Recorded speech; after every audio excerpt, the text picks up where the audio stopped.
Olá a todos, Ronaldo Paiva aqui, e hoje dando continuidade ao nosso estudo do Evangelho segundo o Espiritismo, como sugestão de leitura capítulo 16, Não se pode servir a Deus e a Mamon, itens 14 e 15. Desprendimento dos bens terrenos, item 14. Venho, meus irmãos, meus amigos, trazer-vos o meu óbolo, a fim de vos ajudar a avançar desassombradamente pela senda do aperfeiçoamento em que entrastes. Nós nos devemos uns aos outros. Somente pela união sincera e fraternal entre os espíritos e os encarnados será possível a regeneração. O amor aos bens terrenos constitui um dos mais fortes óbice ao vosso adiantamento moral e espiritual. Pelo apego à posse de tais bens, destruis as vossas faculdades de amar, com as aplicardes todas as coisas materiais. Sede sinceros, proporciona a riqueza uma felicidade sem mescla? Quando tendes cheios os cofres, não há sempre um vazio no vosso coração? No fundo dessa cesta de flores não há sempre oculto um réptil? Compreendo a satisfação, bem justa, aliás, que experimenta o homem que, por meio de trabalho honrado e assíduo, ganhou uma fortuna. Mas dessa satisfação muito natural e que Deus aprova, há um apego que absorve todos os outros sentimentos e paralisa os impulsos do coração, vai grande distância, tão grande quanto a que separa da prodigalidade exagerada a sórdida avareza, dois vícios entre os quais colocou Deus a caridade, santa e salutar virtude que ensina o rico a dar sem ostentação, para que o pobre receba sem baixeza. Quer a fortuna vos tenha vindo da vossa família, quer a tenhais ganho com vosso trabalho, há uma coisa que não deveis esquecer nunca, é que tudo promana de Deus. Tudo retorna a Deus. Nada vos pertence na terra, nem sequer o vosso pobre corpo. A morte vos despoja dele como de todos os bens materiais. Sois depositários e não proprietários, não vos iludais. Deus vos emprestou, tendes lhos instituir, e ele empresta sob a condição de que o supérfluo, pelo menos, caiba aos que carecem do necessário. Um dos vossos amigos vos empresta certa quantia. Por pouco honesto que sejais, fazeis questão de lhe restituirdes escrupulosamente e lhe ficais agradecido. Pois bem, essa é a posição de todo homem rico. Deus é o amigo celestial que lhe emprestou a riqueza, não querendo para si mais do que o amor e o reconhecimento do rico. Exige deste, porém, que a seu turno dê aos pobres, que são tanto quanto ele, seus filhos. Ardente e desvairada cobiça despertam nos vossos corações os bens que Deus vos confiou. Já pensastes, quando vos deixais apegar imoderadamente a uma riqueza perecível e passageira como vós mesmos, que um dia tereis de prestar contas ao Senhor daquilo que vos veio dele? Olvidais que pela riqueza vos revestistes do caráter sagrado de ministros da caridade na terra, para serdes da aludida riqueza dispensadores inteligentes? Portanto, quando somente em vosso proveito usais do que se vos confiou, que sois senão depositários infiéis, que resulta desse esquecimento voluntário dos vossos deveres? A morte, inflexível, inexorável, rasga o véu sob que vos ocultáveis e vos força a prestar contas ao amigo que vos favorecera e que nesse momento enverga diante de vós a toga de juiz. Em vão procurais na terra iludir-vos, colorindo com o nome de virtude o que as mais das vezes não passa de egoísmo. Em vão chamais economia e previdência ao que apenas é cupidez e avareza, ou generosidade ao que não é senão prodigalidade em proveito vosso. Um pai de família, por exemplo, se abstém de praticar a caridade, economizará, amontoará ouro para, diz ele, deixar aos filhos a maior soma possível de bens e evitar que caiam na miséria. É muito justo e paternal, convenho, e ninguém pode censurar. Mas será sempre esse único móvel a que ele obedece? Não será muitas vezes um compromisso com a sua consciência para justificar aos seus próprios olhos e aos olhos do mundo seu apego pessoal aos bens terrenais? Admitamos, no entanto, seja o amor paternal o único móvel que o guie. Será isso motivo para que esqueça seus irmãos perante Deus? Quando já ele tem o supérfluo, deixará na miséria os filhos, por lhes ficar um pouco menos desse supérfluo? Não será antes dar-lhes uma lição de egoísmo e endurecer-lhes os corações? Não será estiolar neles o amor ao próximo?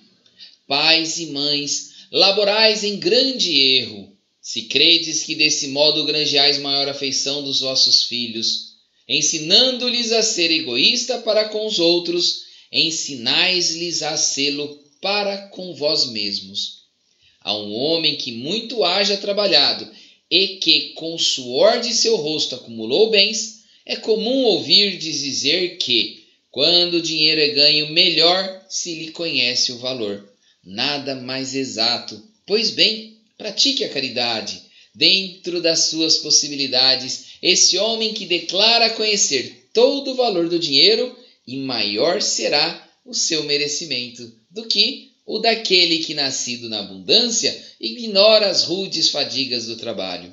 Mas também, se esse homem que se recorda dos seus penares, dos seus esforços, for egoísta, impiedoso para com os pobres, bem mais culpado se tornará do que o outro, pois quanto melhor cada um conhece por si mesmo as dores ocultas da miséria, tanto mais propenso deve sentir-se em aliviá-las nos outros.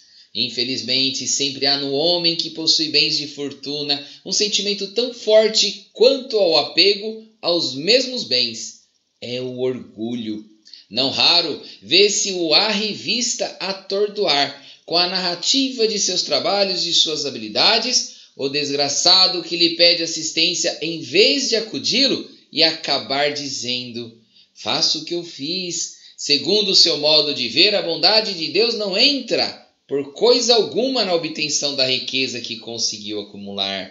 Pertence-lhe a ele exclusivamente o mérito de a possuir. O orgulho lhe põe sobre os olhos uma venda e lhe tapa os ouvidos. Apesar de toda a sua inteligência e de toda a sua aptidão, não compreende que, com uma só palavra, Deus o pode lançar por terra. Esbanjar a riqueza não é demonstrar desprendimento dos bens terrenos, é descaso e indiferença. Depositário desses bens não tem o homem o direito de os dilapidar, como não tem o de os confiscar em seu proveito. Prodigalidade não é generosidade, é frequentemente uma modalidade do egoísmo. Que despenda a mancheias o ouro de que disponha para satisfazer a uma fantasia, talvez não dê 1 centavo para prestar um serviço. O desapego aos bens terrenos consiste em apreciá-los no seu justo valor, em saber servir-se deles em benefício dos outros e não apenas em benefício próprio. Em não sacrificar por eles os interesses da vida futura, em perdê-los sem murmurar, caso apraza a Deus retirá-los, se, por efeito de imprevistos reveses vos tornardes qual Jobe, dizei, como ele: Senhor, tu mos havia dado e mos tirastes. Faça-se a tua vontade. Eis aí o verdadeiro desprendimento. Sede, antes de tudo, submissos. Confiai naquele que, tendo-vos dado e tirado, pode novamente restituir-vos o que vos tirou. Resiste animosos ao abatimento, ao desespero que vos paralisam as forças. Quando Deus vos deferir um golpe, não esqueçais nunca que ao lado da mais rude prova coloca sempre uma consolação. Ponderai sobretudo que há bens infinitamente mais preciosos do que os da terra, e essa ideia vos ajudará a desprender-vos desses últimos. O pouco apreço que se ligue a uma coisa faz que menos sensível seja a sua perda. O homem que se aferra aos bens terrenos é como a criança que somente vê o momento que passa. O que deles se desprende é como o adulto que vê as coisas mais importantes por compreender estas proféticas palavras do Salvador. O meu reino não é deste mundo. A ninguém ordena o Senhor que se despoje do que possua, condenando-se a uma voluntária mendicidade, porquanto o que tal fizestes tornar-se-ia em carga para a sociedade. Proceder assim fora compreender mal o desprendimento dos bens terrenos, fora egoísmo de outro gênero, porque seria o indivíduo eximir-se da responsabilidade que a riqueza faz pesar sobre aquele que a possui. Deus a concede a quem bem lhe parece, a fim de que a administre em proveito de todos. O rico tem, pois, uma missão que ele pode embelezar e tornar proveitosa a si mesmo. Rejeitar a riqueza quando Deus a outorga é renunciar aos benefícios do bem que se pode fazer, gerindo-a com critério, sabendo prescindir dela quando não a tem, sabendo empregá-la utilmente quando a possui, sabendo sacrificá-la quando necessário, procede a criatura de acordo com os desígnios do Senhor. Diga, pois, aquele a cujas mãos venha o que no mundo se chama uma boa fortuna: meu Deus, tu me destinaste um novo encargo, dá-me a força de desempenhá-lo segundo a tua santa vontade. Aí tendes, meus amigos, o que eu vos queria ensinar acerca do desprendimento dos bens terrenos. Resumirei o que expus dizendo: sabei contentar-vos com pouco. Se sois pobres, não invejeis os ricos, porquanto a riqueza não é necessária à felicidade. Se sois ricos, não esqueçais que os bens de que dispondes apenas vos estão confiados e que tendes de justificar o emprego que lhe destes, como se prestais contas de uma tutela. Não sejais depositário infiel, utilizando-os unicamente em satisfação do vosso orgulho e da vossa sensualidade. Não vos julgueis com o direito de dispor em vosso exclusivo proveito daquilo que recebestes, não por doação, mas simplesmente como empréstimo. Se não sabeis restituir, não tendes o direito de pedir. E lembrai-vos de que aquele que dá aos pobres salda a dívida que contraiu com Deus. Mensagem enviada em 1863 por Lacordaire, Constantina. Transmissão da riqueza. Item 15. O princípio segundo o qual ele é apenas depositário da fortuna de que Deus lhe permite gozar durante a vida, tira ao homem o direito de transmiti-la aos seus descendentes? O homem pode perfeitamente transmitir por sua morte aquilo que gozou durante a vida, porque o efeito desse direito está subordinado sempre à vontade de Deus, que pode, quando quiser, impedir que aqueles descendentes gozem do que lhes foi transmitido. Não é outra razão porque desmoronam fortunas que parecem solidamente constituídas. É, pois, impotente a vontade do homem para conservar nas mãos da sua descendência a fortuna que possua. Isso, entretanto, não o priva do direito de transmitir o empréstimo que recebeu de Deus, uma vez que Deus pode retirá-lo quando o julgue oportuno. Mensagem enviada por São Luís, em Paris, 1860. Queridos irmãos em Cristo, fique agora com os comentários do dia de hoje. Até mais, tchau, tchau. Olá, bom dia a todos. Hoje, como sugestão de leitura, capítulo 16, itens 14 e 15. E o comentário do dia de hoje eu vou começar pelo item 15, que é uma mensagem do Espírito Superior São Luís. São Luís nos traz aqui uma contribuição na qual ele responde uma pergunta.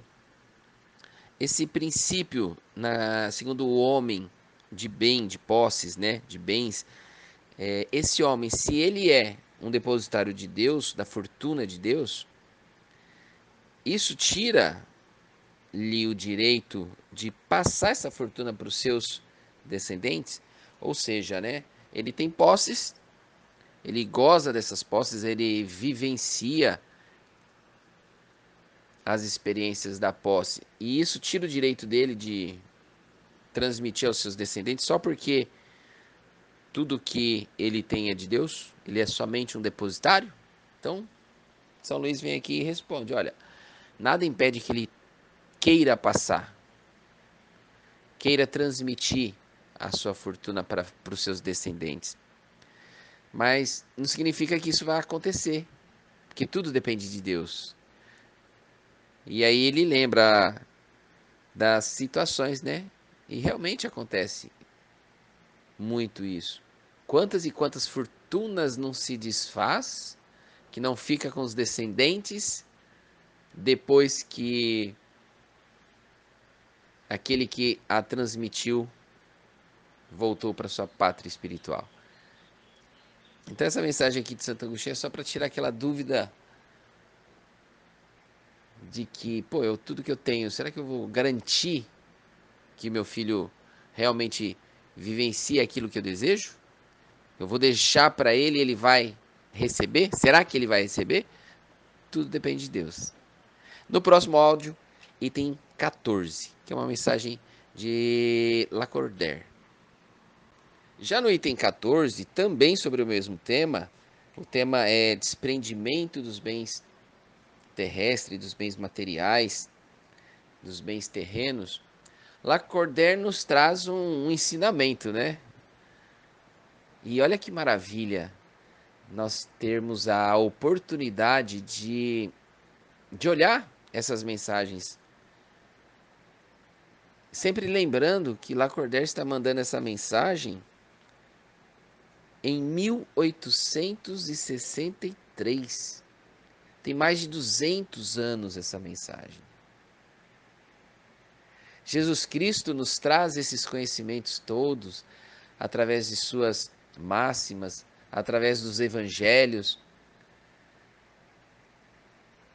há mais de 2000 anos. E olha só, parece que os assuntos são de ontem, né? Alguns dos temas que Lacordaire ressalta na leitura de hoje, parece que aconteceu agora, no final de semana, a gente batendo papo com os nossos familiares. Alguma dessas situações aqui, com certeza foram vivenciadas por alguns de nós.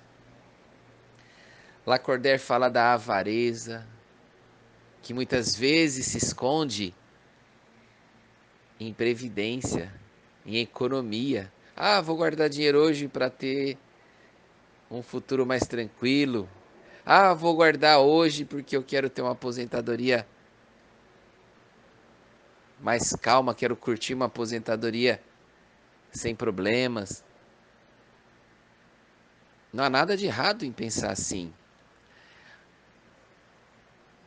Mas o problema está em transformar a previdência, a economia, em avareza. Lacordaire nos lembra também do outro lado, da prodigalidade. Você já viu ou vivenciou situações que a generosidade, aquela generosidade que afronta, é uma generosidade que é pomposa, que mais é para chamar a atenção, para aparecer, do que uma real generosidade? Isso se chama prodigalidade, quase não sai. Essas são aquelas situações que você vê o supérfluo sendo mostrado como generoso. E entre a avareza e a prodigalidade, nós temos a caridade. E aí Lacordaire nos lembra, olha, os ricos têm missão. Eu achei linda a frase que ele coloca, bem ali no parágrafo 5, ele coloca assim: esqueceis que, pela riqueza, estáis revestidos do caráter sagrado de ministros da caridade na terra. Ministros da caridade. Quando lembramos então que todos os bens que temos são de Deus e para Deus voltarão. Quando Lacordaire nos orienta, olha, sois apenas um depositário, não sois o proprietário. E como depositários, tens missões. E essa missão que vos foi confiada, os bens que Deus permitiu que tenhas a administração, lhe será cobrado lá na frente como você os geriu. Sois ministros da caridade na terra. Olha que bonito. Daí o livre-arbítrio. O rico tem uma missão e tem a escolha de o fazê-la acontecer para o seu bem ou não. Lacordaire lembra do orgulho, lembra das pessoas que muitas vezes possam procurar aquele rico, sabe aquele parente rico, e ele conta a história toda da vida dele, como foi difícil conseguir aquele dinheirão todo, e não o ajuda. E o lembra, olha, se quer ter dinheiro, faça como eu fiz. Lacordaire nos lembra que Deus não nos ordena a mendicância. Deus não quer que a gente abra mão da riqueza. Ele não ordena que nós possamos reduzir o que temos até nos tornarmos um mendigo. Não, Deus não quer isso. Lacordaire lembra da responsabilidade. Se sois uns desses ricos, tens uma missão. Não é para simplesmente você começar a desapegar materialmente e dando tudo o que tens. Ele lembra que é uma missão que nós podemos usar com inteligência.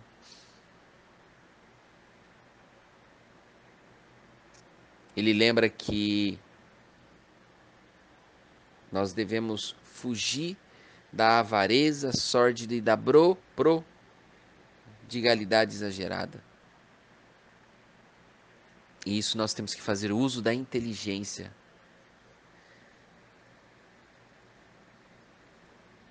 Lacordaire lembra que a morte inflexível e inexoravelmente vai nos levar à situação de deixar tudo o que temos. Que os bens materiais, na nossa prestação de contas, não valem absolutamente nada. São apenas instrumentos que nós podemos usar a nosso favor ou não. E como que nós podemos usar a nosso favor na hora da nossa prestação de contas individual? Fazendo a caridade. Para encerrar o áudio de hoje, gostaria de lembrar que como todos nós estamos tendo essa oportunidade, dessa caminhada, em nosso momento da nossa atual existência, seja você hoje rico, seja você hoje desprovido de bens materiais, que possamos recordar Jesus Cristo. A felicidade não está nos bens materiais e não depende deles. Que possamos olhar nos no nosso reflexo diante do espelho e nos reconhecermos como espíritos filhos de Deus com uma missão terrena. Que neste momento nós possamos pedir para Deus: Deus, me dê coragem. Me dê coragem para amar o próximo assim como a mim mesmo.